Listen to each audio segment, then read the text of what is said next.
Do you ever feel distant from God? Do you feel like he's far away? Or maybe even a better question is when you have those feelings that God is distant or further away, is there anything that you can do about it to go kind of get back into closer relationship with God? I think, first of all, it's important to acknowledge that when you have these feelings, this is a very common occurrence. This is part of being human, part of being in relationship with God. Being in relationship with anyone is that there's an ebb and flow to relationships where relationships may feel closer or further away. And now I'm not your pastor, but part of my own personal journey, part of my own personal testimony has been understanding what can I do when God feels distant? What can I do when God feels far away? Because it's important to recognize that when you're in that moment, when you're having that feeling that God is distant or further away, that moment is an outcome moment. Everything that is sort of happening in your life leading up to that point, all of the different inputs have led you to a moment in time where you have an outcome feeling, the feeling being that God is distant and further away. And so I was listening to a conversation with James Clear, and he said this line that I thought was an incredible way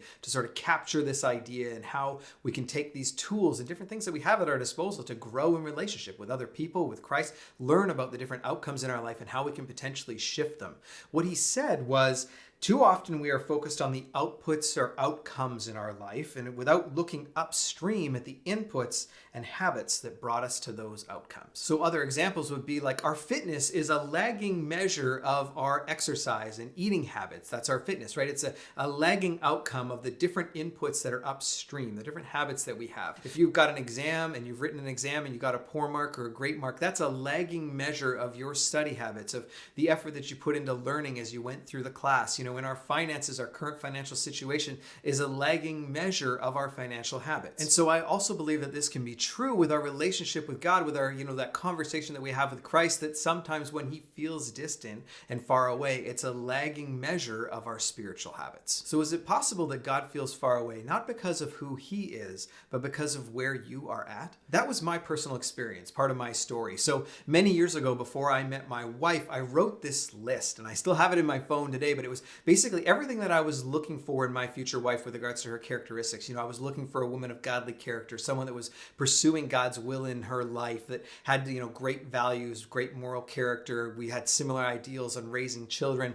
And I wrote this list in my phone, and, by God's grace, he spoke to me very clearly. He said, Jason, there's nothing inherently wrong with your list, except that the woman that's on that list isn't going to date the man that you are today, let alone marry that man. Talk about a wake-up call. It was like, oh, wow, okay, so I've got to make some changes here. And so I set out to make some changes to become more of the man that I believe God wanted me to be, more of the man that I knew I needed to become to hopefully attract the future wife that I wanted one day. And a big part of that was the spiritual practices that I put in place in my life, and things that I started doing and reading the Bible and prayer. And it was very mechanical at first, but that grew into an incredible relationship with Jesus Christ. And it grew into a relationship of him speaking into my life that has had ebbs and flows over the years, but it's been this incredible journey and relationship. And I did end up meeting my wife, getting married. Now we have 3 kids. Incredible things have happened, but the biggest thing has been the growth of that relationship with Jesus, that conversation that I'm able to have, the fact that I do feel that he is so much closer than maybe he ever has been in the past. So if that is where you're at, or you're feeling that distance, here's a couple of things that I just want you to consider